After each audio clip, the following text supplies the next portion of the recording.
Hello, everyone. This is Mei from China. How are you? Very, very honored to be here today. Excited to share my story and journey and anything you would like to know about China and women empowerment. Sure. Just we're good? Okay, got it. Well, thank you for being here again. And I know you are the founder of Cosmic Citizens, which is a women empowerment organization. And you know, you've lived mainly in China. You said you lived in London for a little bit as well. Um, Most people in the US do not look to China as an example of women empowerment. Can you tell us a little bit about yourself and how women empowerment looks like in China? Okay. First of all, thank you so much, Fiona, for the question. Actually, I've lived in many different countries. I lived in France, Germany, London, UK, and now I'm visiting the States for quite a while. So definitely, I'm a global citizen. I'm a citizen of the universe, citizen of the cosmos. I hear my brand, Cosmic Citizen. So actually, I was born in a small town, a village close to Wuhan. Before coronavirus, no one had ever heard of my hometown, Hubei province. Now it is very famous. So actually, I was born into a family of farmers, and before me, my mom had hide a kid pregnancy. I'm not sure if you're familiar with that. So my sister did not survive, and I was born while my mom was working in the farmland while she was cutting sweet potato root stems for the pigs in the home. And then she was just trapped, and then I was born. So I was born in the farmland. I was nobody thought I would survive. Here I am, full of passion and energy. I'm very blessed and very grateful to be alive. And so I was the first person in my whole family who have ever studied abroad and traveled around the world. My dad was the first person who went to college ever in a village of a few hundred people. But after college, he did not stay in Wuhan, and he came back to lead a factory of over 200 people, providing opportunities. So for me, leadership is an innate mode for me, and I'm very grateful for my parents. At a very young age, I don't see difference between girls and boys. I was raised as a boy because I was the first kid of the family, and actually we have four kids in the family, two girls and two boys. I'm very grateful for education that I received, the family I have that made me who I am. I went to college in Wuhan and I did my first master in Hong Kong University. I applied for scholarship in London and was the first person who got a scholarship as a Chinese entrepreneur ever. And I remember when I got the scholarship, my dad thought it might be a scam. Don't go to the UK. And mom said, it's time for you to get married and settle down. We approached 30. I was about 26. I said, Mom, I'm still going, even though I was crying and I was very sad. No one was sending me to the airport but my sister, my dear sister, Iris. She's also a female entrepreneur, very successful with a brand turn over about 30 million RMB a year. So all my journey in the past 12 years has been self-made. I'm a self-made millionaire in China, and I've created 4 brands in my 10 years entrepreneurship. I just want to show to the world wherever you come from, it does not matter. How do you look like? It doesn't matter. It is really your mentality, your mindset, where do you want to go. I remember when I was a kid, everyone was telling me, you're so tan, you're not beautiful, you're ugly. And now I feel myself very charming, and I feel great about myself. I believe in Asian cultures, there's a lot of things to be changed about women empowerment. Nowadays, it is starting to change, but in the past, certainly there's just one way of beauty. You have to look super white, you have big eyes, small nose, and very not look like me. Yeah. So and yeah, so me doing women empowerment is quite funny, and very grateful to share this journey with more women and telling them this message that they can be whoever they want to be. They can create whatever lifestyle they can, and they can do whatever they want in their life. So they can be the absolute responsible person for their own life journey. So that's why I created Cosmic Citizen based on my journey. There's no such platform. For 10 years. I graduated 2008 in Wuhan University for my bachelor's, and I only had 2 bars in my life, and then became an entrepreneur in 2010. I created several brands such as Flowerbox, one of the very first flower delivery business in China, and Queen's Art Sport, one of the very first social platform combining art, teaching adults to paint who with absolutely no background, and also TMA production, producing fashion and film campaigns in Shanghai mainly and also globally. Now Cosmic Citizens. Prior to Cosmic Citizens, I created Manchester Square Ventures in London, providing consulting service in merging positions to Chinese public companies who are interested in purchasing mainly entertainment, football clubs, or high-tech companies or real estate in London, in Europe in general. I still realize that that's not my passion. My passion is really to teach, to share, to grow. When I'm growing, I feel great. So there are 6 human needs about every person who are pursuing their life. Certainty. I have to wake up with the certainty. My house is here. I feel great. I'm healthy. I'm not sick. Variety. I'm gonna eat different kinds of fruits, berries, nuts. I'm not gonna eat the same thing every day. Significance. I create this brand to feel good, to feel important, to create impact, to teach more people to change their lives. And then for love and connection, everyone wants to connect. Like the community we create here, the Convo Couch, right? People are interested to know what is going on in the world. That's great. So that's love and connection, and love in all kinds of ways. That's the 4 needs. I've been knowing for many years. I've been pursuing that. Then I soon realized that there are 2 more. One is growth, one is contribution.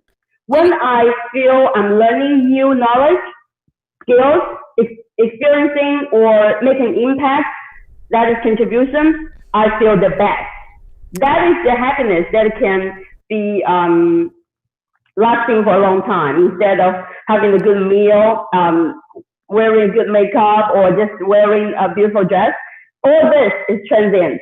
But if you find out you have 6 human needs and feed those with a career, with a lifestyle, there you go. The happiness is there and serenity is there. So Cosmic Citizen, we have a global vision to deliver this global mindful lifestyle to all women, to empower them that they can be the absolute owner of their own life.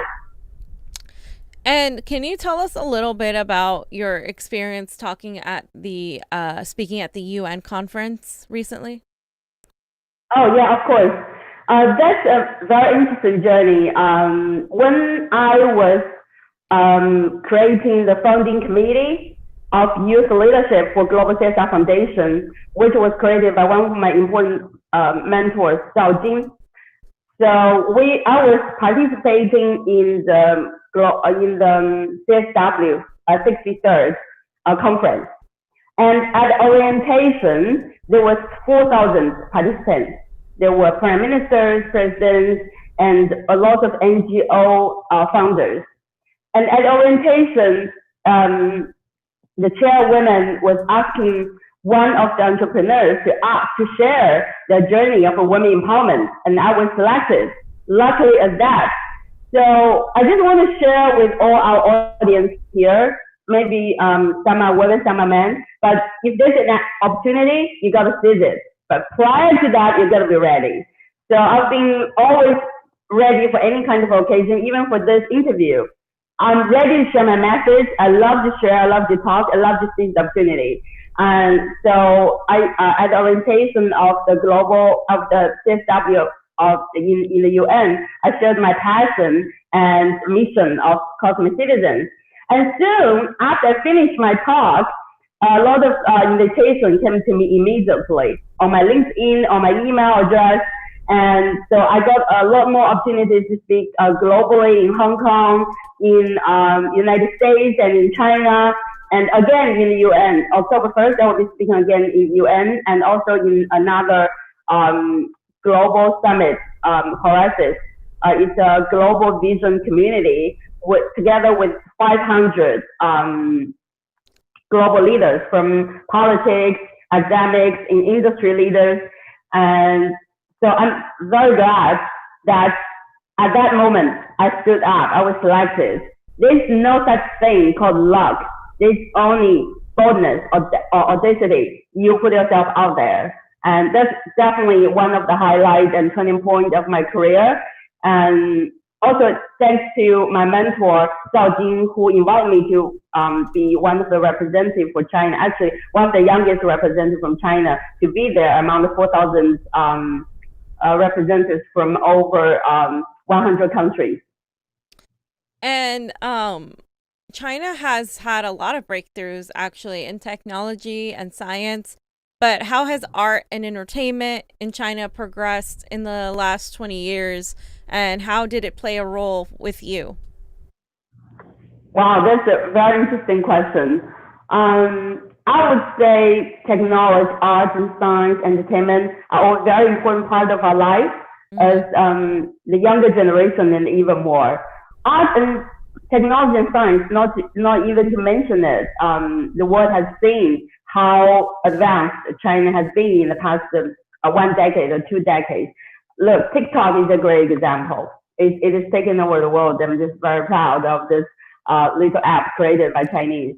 And well, at the same time, entertainment, and you mentioned art, actually, one of my brands, Queen's Art Sports, it is one of the very first art studio and gallery teaching adults to paint. At the same time, with element of socializing and also modern lifestyle, mindful lifestyle. I was also a producer for 3 years, representing the most prestigious photographer from France in Shanghai. And I definitely see the art scene and entertainment scene booming in the past decade, at least since I started my career. And especially the younger generation, they are very, very passionate about having a more global, interesting, entertaining lifestyle. Let's take art and entertainment separately. So when you look at art, many of the artists globally, when they do a tournament or exhibition, they will come to Shanghai. That's the first stop. So if you come to Shanghai, you will not miss any of the global art scene.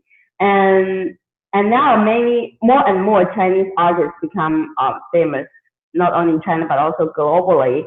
And entertainment, we can look at TV, we can look at the film, and we can look at like some YouTubers. We have Youku, we have the bloggers or vloggers.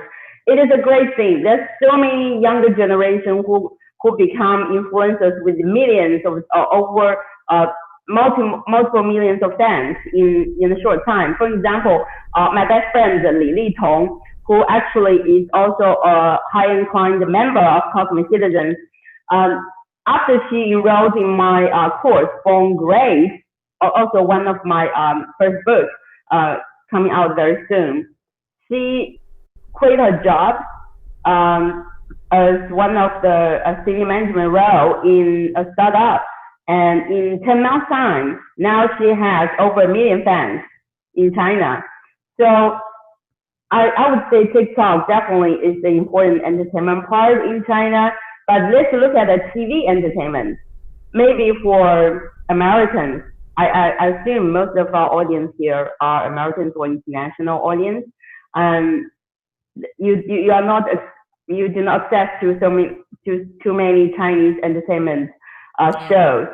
It's very I would say it's local sometimes, and they were also very good at doing adjustments. So taking some international shows and buying the copyright and make it local. So Chinese entertainment is I would say is getting more and more creative instead of relying on buying the copyrights from abroad. Yeah, I see that too. I totally agree, especially with TikTok. And your family has a connection to the Communist Chinese Party. Now, obviously, this gives you a unique perspective. And with COVID breaking out, there was a lot of criticism how the United States government handled the crisis. We have some states that have caused a rift with the federal government. And China, however, didn't have that problem because of its very unified centralized government. You were here when that was happening. What are your thoughts about the two contrasting governments and how each of them handled it? Well, I have to say I'm very proud of my government. They did a fantastic job. I was the person who just witnessed that change. So I remember I came here in the end of January. I came here to give myself a holiday. Actually, I worked about 16 hours a day for the past 10 months to create cosmeticism from 0 to 1, which was very successful. Then I thought I would give myself a break during the Chinese New Year. It was the perfect time. And then I'm passionate about self-development. So I was attending Tony Robbins' Business Mastery for 1 week. And I remember when I was in the event, I was raising funds from the 1,000 entrepreneurs from over 90 countries. And Tony Robbins asked me this question. He said, what made you do what you do? I said, education changed my life, and I want to empower women globally to do the same. Most of the time, people do not realize that they have the power from within.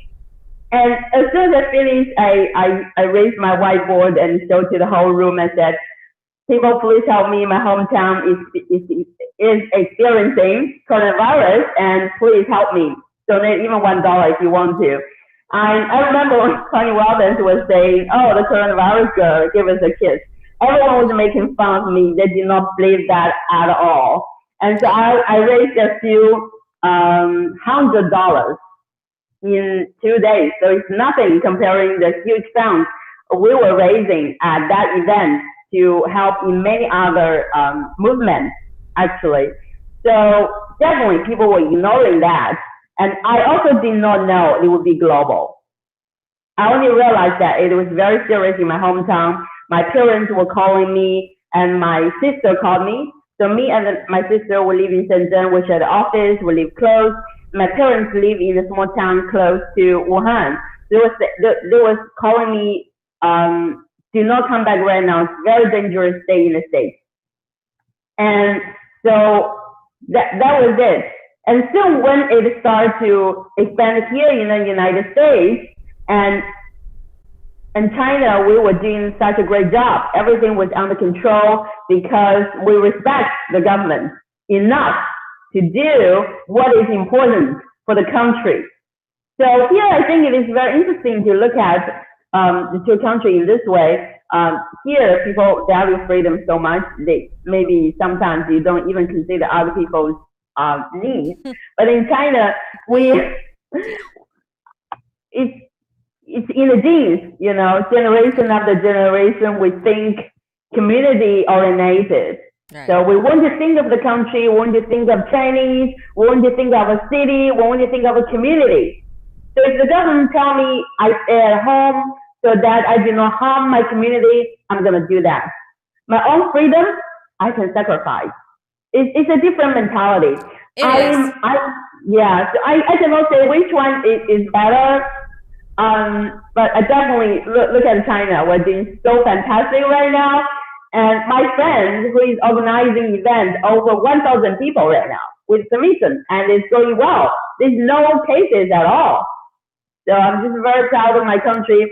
But definitely there's a difference in mentality that works there. And also the government make it work that way because it is centralized. If you go from top to down and message delivering, it works. I can give you an example. When I was invited to speak to a new class in my alma mater in Hubei University of Technology in Wuhan 2 years ago, my professor told me, we warmly welcome you back to deliver this speech to inspire the new class to be as amazing, as great as you are. But there's 3 things you cannot talk about: ideology, religion, politics. And lastly, please do not talk about how great the West is. I'm not sure I can share this. I don't want my social media account to get blocked again, because one of my WeChat social account was blocked. I did not even know what I was talking about. Maybe feminism, stuff like that. So I have to be very careful with what I'm saying. So yeah, Chinese government absolutely is doing a great job because it's a well-organized government, and the Chinese people are thinking community-oriented instead of too much of individualism. While in the West, individualism always comes first. I come first. Freedom comes first. My need comes first, right? But that is what makes this country great. It's so wonderful that it attracts all the talents globally. I love it here. So much freedom, so much diversity, so much fun, so much growth for one person instead of always the community. Where's me? In China, we all think, where's the community? And then the small me. Here is big me and small community. But when you are facing such kind of global pandemic, obviously China's methods and approaches will prove to be the right one. But in many other ways, if it is good days. Yeah, China has a collectivist culture, and America has an individualistic culture. Is that that's the overarching thing? But how do you respond to people in America who say China is extremely authoritarian and people don't have any personal freedoms? They live oppressed. Is that because that is the view that some politicians in America are trying to push? How do you respond to that? Wow. Whoever has that question come to me. I want to share my personal experience. So my dad is a Communist Party member, and he's a strong believer of the Communist Party. And when I was in college, since the second year, I was a Communist Party member until I graduated. Then after that, I kind of quit. I don't believe in communism. So I come from, and when I was educated from primary school, junior school, high school, and I was kind of having that kind of authoritarian education. I was always the president of the class, and I want to organize the class in a good discipline, and the students have to listen to me somehow, and I feel like head teacher give me the power. So that's the influence out there. But that's my generation. Now, the younger generation, they're different. They want creativity, they want individualism, they want to have fun, they want freedom. So actually, even as a Chinese citizen, I'm curious to see how we're going to handle this, the great, the beautiful order on the surface versus the freedom. And number one. And number two, to respond to the people who challenge, especially the media, is just too much, saying that in China you don't have freedom. It's absolutely not true. What is freedom? Freedom comes second. Prosperity comes first. When you don't even have abundance, prosperity, what are you talking about freedom? Do you want to find freedom in a prison? Do you want to find freedom in a what's the right word? I just learned a new word here, ghetto. Right? In China, I don't find there's any city which has area like ghetto, right? It's so safe. I remember when I was younger, I started party. For my age, started party at 22. Started drink at 22. So maybe that's kind of freedom. I was not allowed to do so in my hometown and by my family. It's very conservative education. And so it's very different. It's very safe in China, and for girls, harassment, I've never had a harassment in my life. I party late, go home at 3, 4 a.m. Safe, very safe, alone. But here in the United States, or when I lived in France or United Kingdom or Germany, I would never feel safe to do that. So when you have safety, security, you have a China dream, you create your wealth, your own brand, you have abundance, prosperity, you witness a country in 3 decades time, right from here up here again. How do you feel?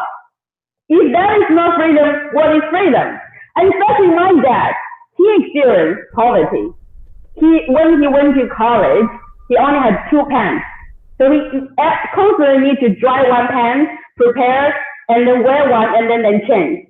And my mom would visit him and just, because he was a hardworking student, he would sit all day long in the library, and on the bottom it's always broken.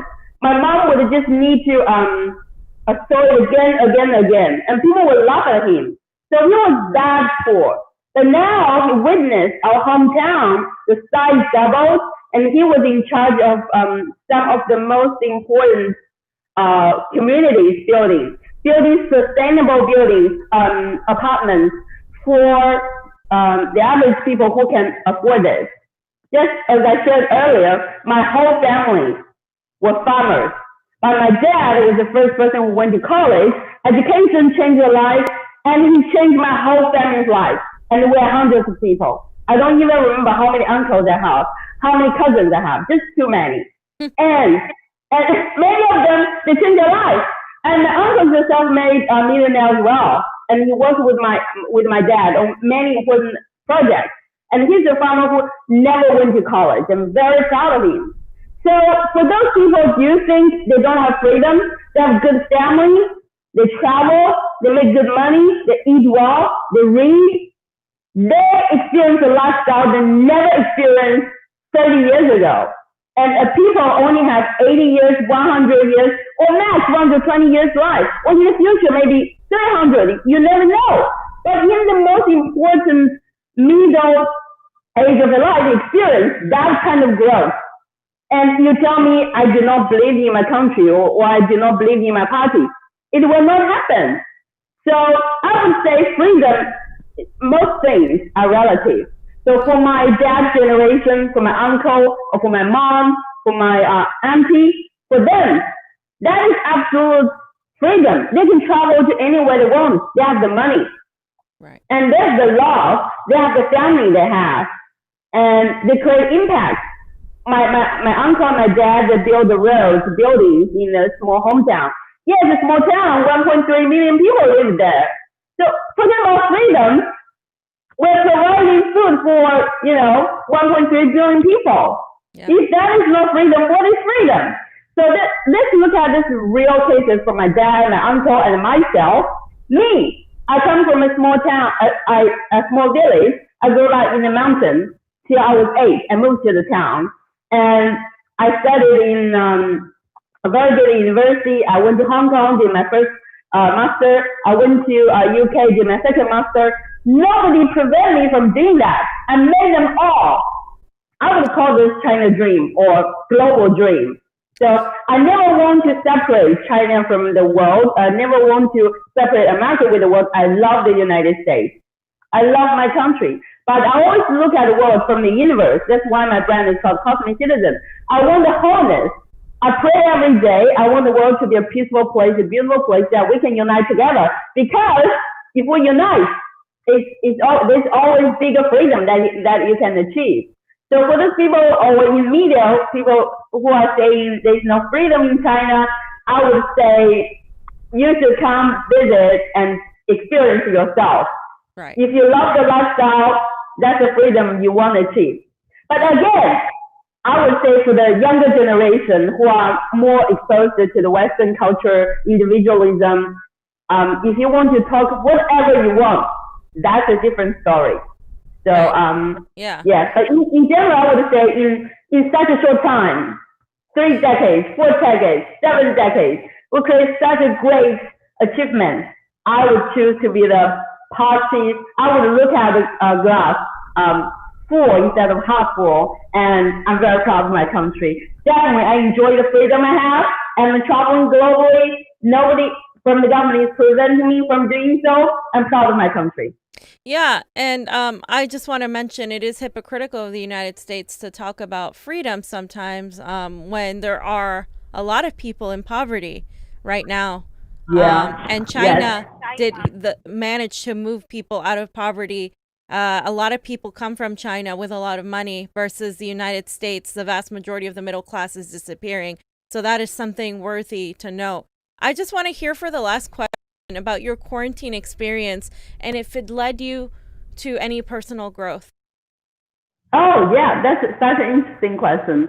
So I'm very glad to spend this half a year here in the United States and due to coronavirus. I never spent so much time meditating, self-reflection, doing self-reflection, reading, and connecting to the nature. I spent 6 months in Tennessee, in Gatlinburg, with two of my best friends, Jeff and Michelle, that I met in Business Mastery of Tony Robbins, who were so kind, just compassionate and generous with me. And also my sister Wei, who I met also in Business Mastery, who hosted me here in Fort Lauderdale. I'm eternally grateful for the people who helped me along my journey. And also I did one trip in Sedona. I did 60 hours meditation, 12 hours a day. That changed my life. That's a lot. Yeah, I know. So before that journey, I meditated every day already for 6 years. Every day I would meditate 15 minutes to start a day and to just clear my head. I would say in the past, I was a goal-oriented woman and I want to get it down. Sometimes you get stressed if you don't get it down. But with the power, the tool of meditation, you can achieve the goal at the same time you achieve serenity. It is just beautiful. So now every day I start my morning ritual with praying, 1 hour meditation, 1 hour exercise, and reading, writing, and then start working. It's a beautiful journey, and I would just highly recommend all our audience and community here, start trying meditation. You will love it. Your life will be transformed. And so the personal growth, I would say definitely is a turning point. I feel the best at this point in my life. Every day is my favorite day. Every day is a gift. Today is my best day. Every day is my best day. So I have upgraded Cosmic Citizen from teaching, spirit reading, meditation, personal branding, female leadership to more spiritual journey. I think everything we need is from within. If more people try to spend time exploring from within instead of exploring from outside, the world will be a better place. I do believe that if everyone, or even the global leaders, the political leaders, or the academic industrial leaders, everyone put some effort in that, I think many more problems will be solved. Yeah, I agree with you. Thank you so much, Mei Chen, for coming here and speaking about women empowerment. Where can people find you and keep up with what you're doing?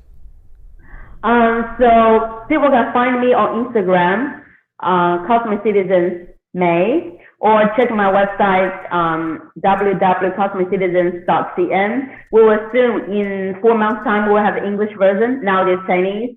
And also, if you're interested, you can also just email me, maicosmiccitizens@126.com. In everything I do right now, I would focus on Chinese, but in the future it will be English, and I want the Cosmic Citizen to reach more women. We already have communities ranging 5 continents in 15 countries, and soon I hope our community will expand. Awesome. Thank you so much, Mei Chen, for being here with us today. And thank you guys for watching. Please check us out on ROKFIN. We'll be back with a live show in a little bit. Convo out. Bye, guys. Thank you so much. Thank you.